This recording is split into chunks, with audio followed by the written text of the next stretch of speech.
When you're adding new work on a print-on-demand website, you're going to be presented with all these different options. So you've got t-shirts, you've got mobile phones, you've got pillows, laptops, prints, travel mugs, leggings, etc.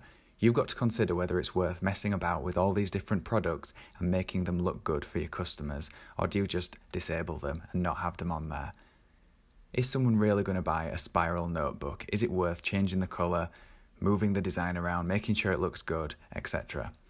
It's my opinion that it is worth the time doing that, because when you upload something to all these different products, it maximises your opportunities. It increases the likelihood that someone's going to buy one of your designs for very little effort on your part. It has happened to me before where I've messed about putting all these different things on and someone has bought a really obscure item. I didn't expect them to buy a travel mug with my design on, or a notebook or something like that. And that is extra passive income for you. So for the sake of spending a few seconds just setting a colour and making sure it looks good, I think it's definitely worth it. So I'm going to go through the process now of uploading and messing about with the designs, just to show you what I do, and hopefully you'll be able to get something useful from that. T-shirts then are the biggest seller, so it's worth spending time making sure that they look good. I usually choose a dark design.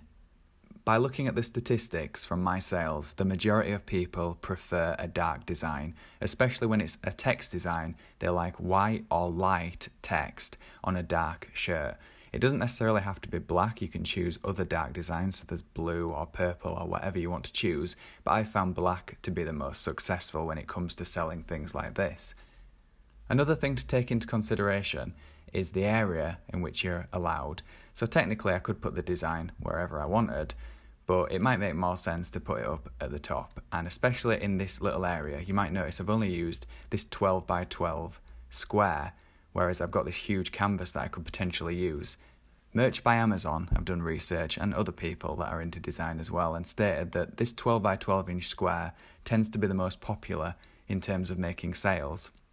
So it's worth considering, does your design need to fill this whole thing, or is it just as effective in this 12 by 12 square? Design principles state that less is more, so you don't necessarily have to have an overcomplicated design to make sales.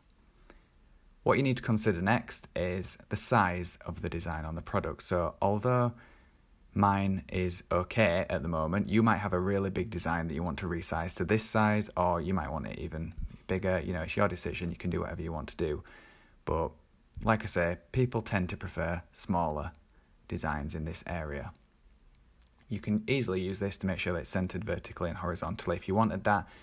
And another thing to take into consideration is this little button here that's quite discreet. You can click that and edit the markup of your product. So you can see all the different things there, and by default this kids one isn't actually selected. So if you were selling kids specific clothing, thinking that everything's enabled, you would be surprised to find out that you're not making sales because people can't even see your items on the kids section. So make sure that's ticked. Last minute opportunity to change the markup to whatever you want, and then you can go back to the main page, and if you want, save that. The style is worth considering, because if you're selling unisex, which tends to be the default one, that's fine. But if you're selling a design that's specific to women or specific to a hoodie or something like that, you need to change the default style and also make sure it looks good on those styles. So if you have a look on the women's shirt, this one looks fine, but often when you center or make sure that something looks good on a unisex shirt and then check the women's one, it's all over the place or it's much lower down and it needs adjusting. So consider who your audience is actually going to be, who's likely to buy the shirt, and what colour are they going to buy it in, then set a default colour. Once you're happy with that, you can save, apply changes and move on to the next thing. Large print clothing is a relatively new thing added to Redbubble. So you've got the opportunity now to select not many colours. However, the design is a lot bigger and you have the opportunity to really use that space, and if your design lends itself well to being very large and taking over a lot of the shirt, then it's a really good opportunity for you to scale the image appropriately and make sure it looks good on there for people to buy. And you can also set this as the default as well, so later on down at the bottom of the page you'll see that you can set the default view as this rather than that. So depending on what your design looks like, you might want to consider enabling that for large print clothing. Really easy, you just select a colour, Same again, you can go on the settings and you want a men's one, a women's one, a long shirt one. They're all enabled by default, but if you want to disable them, that's your opportunity to do so. You can click here for the product settings and have a look at the different ones and how it will look on each of your styles. So obviously the default colour for the men's premium shirt is heather grey, but if you look at the women's, it's left as white. So it's not like this one where you set one colour as black and it changes all the colours. You've got to go in individually for the larger one. So men's is grey, you might want the women's to be black, and you might want the long one to be whatever colour you want. Once you're happy with that, save it, and you can move on to the next thing. With the contrast tanks, the tank tops, and the other clothing after this, you get the opportunity to change the colour to whatever you want. So rather than just having the default Redbubble colours that you can select and the default colours on the large print one, you can select whatever colour you'd like. So you can actually really make sure that it looks very good with your chosen design. I'm not saying that this looks good, but in the interest of time, we'll move on. So the size on the product is, again, your option, your opportunity to set that as to whatever you want, but you can also have it as a repeating design. So if it doesn't look good on its own, you can choose to have it repeating as a square, or you can have it alternatively placed like that. I tend not to do that, especially with text designs, but your design might look particularly good if it's repeated. You make that decision based on the design. I tend to leave it as it is, like that, or bigger, on the tank tops. When you're happy, there's not really much in there because it is literally just the contrast tank top. So for the availability, there's nothing to select. Apply it and move on to the next thing. With these other tops, it's the same process. If I was doing this on my own and I wanted to upload a product, I would go through and make sure everyone looked good, because you never know what someone wants to buy. You can see by having a look at the bottom here, there's just one product. Just one product.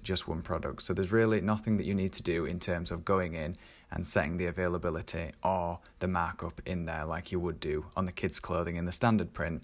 So we'll miss these out for the sake of speeding up the video. We'll miss the dress out because it's the same as everything else, just one dress with a colour thing that you can change. With the stickers, if you're going to upload a design that's white like this to make it look good on a dark t-shirt, it's not going to show up on the sticker unless of course you've got something that makes it pop out, like a stroke around the edge or a colour on the background. So it's really worth considering, is it actually going to be beneficial putting this on the store? I wouldn't sell this because why would anyone want to buy that? I think it's very likely that no one is going to buy that because you can't see what it says. So I will disable that, but you can leave it up if you want. Thing is, people can buy it thinking that it will show up in person. It will arrive, it will not show up, and it will look terrible, and they'll just claim their money back. So I don't think it's worth doing so. Phone cases, you'll notice you've got two possible types enabled there. So you have iPhone cases and you have Galaxy cases. Something you really need to take into consideration when looking at your design. So we'll just put a colour on there so you can see. By default, it places it completely ridiculously. It's not going to look good like that. So we'll make sure that the size is right.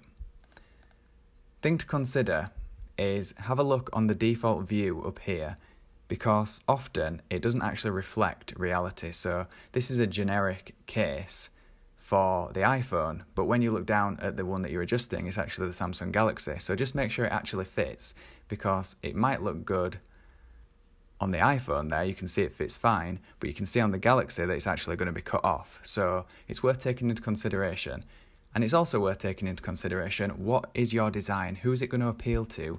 Consider, is it going to appeal to Samsung Galaxy users, or is it going to appeal to iPhone users? If you're doing an Apple-related design, for example, don't market it to people that have got a Samsung Galaxy. Make sure the default view is an iPhone. That's a really obvious example, but consider further the sort of people that are likely to buy an iPhone. Are they likely to buy your design, or is it more likely to be bought by someone who's got a Samsung? Sometimes the answer's not obvious, but you can just do whatever you think is best and maybe adjust that in future. So the style, you select whether you want it looking good on the Samsung or the iPhone, and then once you're happy with it, you can save your design. It's the same situation as the others as well. You can have it on repeat if you want. So apply the changes and we'll look at what's next. The next on the list is phone wallets, and this is a thing that's up for discussion really, because some people have their entire design across the front of the phone like that if they're selling phone wallets. Some people make it much smaller and have it just on one side, so it will only be visible when the phone is closed. So you really got to take into consideration what sort of design you're doing and which one. There's no wrong or right answer, it's just making sure that it looks good on your particular design. Same again, you can mess around making sure that it looks good with the right colours. Do you want it repeating? You've got that option. If you really wanted it all over the design, you can do it. Is someone going to buy that? Does it look better than it on its own? You make that decision. Apply changes and we'll move on to pillows. There's not really much to take into consideration with pillows.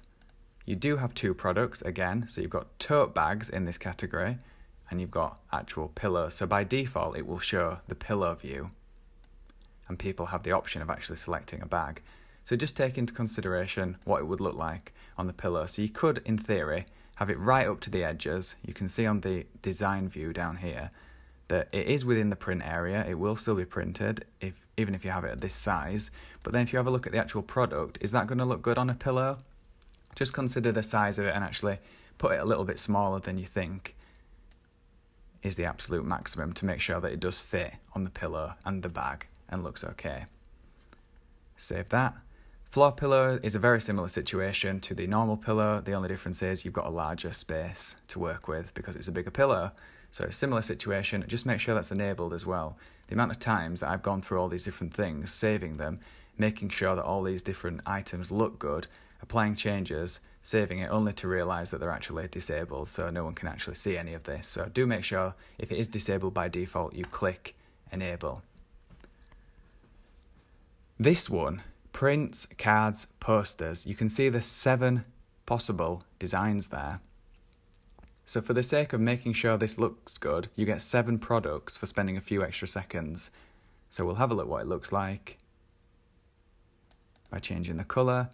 And this is what it would look like on the print, the wall print. So if it's going to be a print, you don't want it up there like it would be on a shirt. You want to move it down so it's central. There we go. And if you look at the different things that are available, you've got cards, canvas prints, photo prints, art prints, framed prints, metal prints, and posters. So consider the design and think about what time of year it is as well. So cards are going to sell particularly well at Christmas. So if you've got a really good design that everyone's wanting around Christmas time or Valentine's Day or whatever, is it going to work well on cards? And is it worth, because it's the time of the year, thinking about the markup? Maybe leave the rest as whatever your default is, and maybe just up that a little bit. I'm going to do a further video on markups specifically because it is a huge area, but just think about that. And I would say if you haven't made any sales yet, leave it at a normal markup, and when you start making sales, then increase it a little bit. Don't increase it off the bat because then you don't know whether it's your markup that's at fault for you not making sales or whether it's just the design. So we'll save this, quite straightforward, and we'll look at laptops.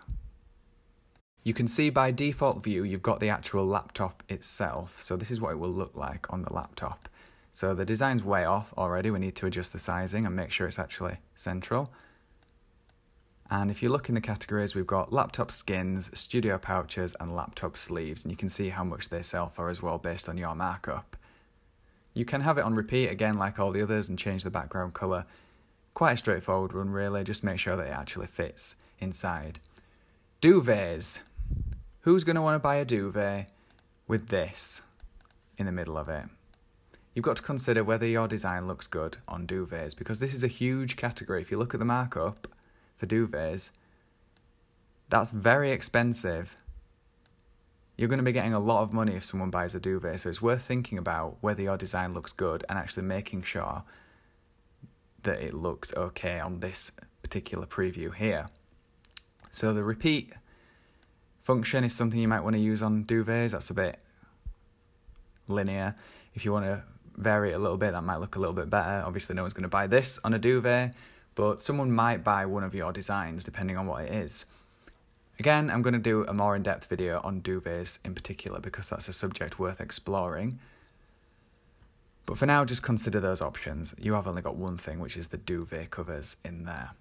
So apply changes and move on. Mugs. You've got options here with the mugs, unlike the other ones. So we'll select a colour, make sure it fits. And again, you can consider repeating the design. Make sure it fits within that area of the mug and actually looks okay. But what you can also do is change the default view, which I pretty much always do. If it's a design that's going to be central in the middle of your mug, you want to make sure that your default view isn't left at the right angle. It needs to be changed to the center angle so people can actually see the design when they're looking through. So it doesn't look like this, it looks more like that in the default view. That's just the only thing that I'd change in there. In terms of markup, it's just editing as normal, and there's one product, which is a mug. Travel mug is a very similar thing. It's just taller, so it's the same design principle. It's just a taller item. Make sure that it's central or whatever you want to do. Select the default view which looks best, which is center angle is typically selected already on travel mugs, which is fine, and apply the changes. Leggings. Make sure they're enabled before you do any work. In fact, I actually disabled that, I remember from earlier, so it's my fault. I think they are actually default enabled. The background colour, select whatever you want as normal and consider placement, because leggings are such a difficult item. The design's not going to look good if you have it like that, so you've got to consider, is it going to look good repeated and smaller so you can actually figure out what it is, or is it going to look good that way, or is it just going to look good if you have it as one single thing but placed in a relevant location so the print actually shows up. Again, that's quite an expensive item, leggings. People spend a lot of money on them, so it's significant profit and it's worth thinking about. We'll apply that. Okay, the rest of the items on here aren't really worth going into too much detail about, just to say that make sure you adjust the colour as with everything else, make sure that it looks good on the item, consider who's going to be buying it. It's the same things that I've already said, really. I think this video is already long enough. In terms of scarves, you've got a decision to make in making sure it actually looks good. Is it going to look good as a massive one, or is it going to look good repeated? Same with everything else, really. Same with tablets. What else have we got? Bag, yes, the same. Books, the hardcover journal, the only difference is you've got to make sure that it either looks good against the whole thing, bearing in mind this is the book open, or again, the same decision with the phone case earlier, do you want it just on one side of the book? There's no wrong or right answer, it just tends to be whatever your design looks best on. And you've also got the option of having it on both sides. So if you wanted, you could select that on the right and left side of the book. Or, you know, same as everything else, you could have it repeated. It's up to you. I suppose the clock is another one that's worth considering, because you've got the face of the clock. You won't see it on the design view, but if you have a look on there, you've got to actually consider where this is going to be placed. The hands of the clock, I should say. So if you've got a design that really does actually lend itself well to clocks, do consider where the placement is going to be. Make sure that this isn't covering up a key design element. Even if it will be fine in person, if people just see this preview and this is blocking something important in your design, it might affect their decision to buy it.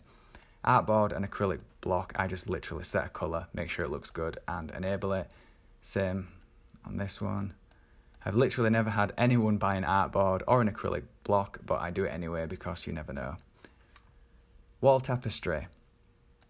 Again, I think that's quite an expensive one. Yes, so you will get quite a lot of profit for selling one of these. It's worth spending 2 seconds making sure it looks good. And again, does your design lend itself well to a wall tapestry? So I think that's it really. This video has been far too long, but hopefully you've got something helpful from all that, and I will certainly see you in another video with some more useful information soon.